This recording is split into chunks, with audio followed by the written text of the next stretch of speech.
भाइयों, दोस्तों, मैं मोहम्मद लतीफ़ एडवोकेट, जजी कचहरी शाहजहाँपुर। आज के वीडियो में मैं आपको बहुत ही ख़ास शादी से संबंधित जानकारी देने जा रहा हूं, जिसके बारे में अक्सर लोग सवाल पूछते रहते हैं। पिछली वीडियोज़ में मैंने आपको मेंटेनेंस कैसे प्राप्त करें, दहेज एक्ट का मुकदमा कैसे चलता है, डाउरी केस कैसे चलता है, इन सब के बारे में जानकारी दी है। ये जो मुकदमे हैं मेंटेनेंस के और डाउरी के, इसकी प्रक्रिया बड़ी लंबी चलती है। अगर कंप्रोमाइज़ शुरू में हो जाए तो ठीक है, और नहीं तो प्रक्रिया बहुत लंबी चलती है, 10-10, 20-20 साल चलती है। तो इस दौरान जबकि मुकदमा चलता होता है तो बहुत से हस्बैंड और बहुत से वाइफ दूसरी शादी कर लेते हैं। तो अब सवाल ये पैदा होता है कि दूसरी शादी करना जायज़ है, विधि पूर्वक है, कानूनी है या नहीं है। इसके बारे में आज आपको जानकारी देने जा रहा हूँ। आज जो जानकारी देने जा रहा हूँ वो धारा 494 आईपीसी, 495 आईपीसी और 496 आईपीसी के बारे में देने जा रहा हूँ। इस धारा के तहत यदि कोई पति या कोई पत्नी जो पहले से शादीशुदा हैं और पति जिंदा है, पत्नी जिंदा है, इन दोनों में से कोई भी एक कोई दूसरी शादी कर लेता है तो वो शादी इल्लीगल है, जायज़ नहीं है। इसी तरह कोई पति या पत्नी छुपा के कोई शादी अपनी दूसरी कर लेता है, ये नहीं बताता है कि पहली पत्नी हमारी है और उससे डिस्प्यूट चल रहा है, झगड़ा चल रहा है, जानकारी नहीं देता है, इस तरह से वो दूसरी शादी छुपा के कर लेता है तो वो भी नाजायज़ है, वो नहीं कर सकता है। इसी तरह कोई भी पत्नी अगर किसी और के साथ रहने लगे या किसी और से विवाह कर ले तो वो विवाह मान्य नहीं है।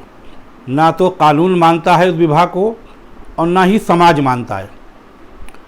वो कानून और समाज दोनों की नज़र में जायज़ विवाह, जायज़ शादी नहीं है।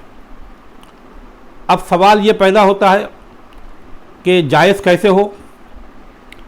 जायज़ जब ही हो सकता है कि जब ये एक पत्नी ख़त्म हो गई हो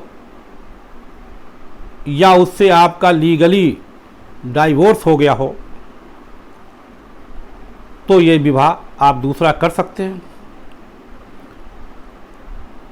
अगर आप ऐसा विवाह करते हैं, पति या पत्नी दोनों ही कोई भी,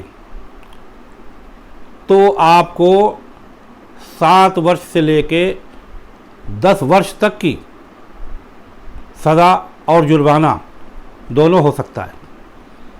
बहुत से केसेस ऐसे आते हैं कि पत्नी ने मुकदमा चल रहा है या छुटौती नहीं हुई है, तलाक नहीं हुई है, दूसरी शादी कर ली तो उसके ख़िलाफ़ 494 का मुकदमा आ गया। तो ये उसके लिए बहुत घातक है, चाहे वो पत्नी हो या पति हो, सभी लोगों पर ये लागू होता है। अब सवाल एक ये आता है, बहुत से लोग पूछते रहते हैं कि क्या ये मुस्लिम पर भी लागू होता है। तो आपको बता दें कि ये सिर्फ मुसलमानों को इसमें छूट है। 494 आईपीसी मुसलमान पर नहीं लगती है।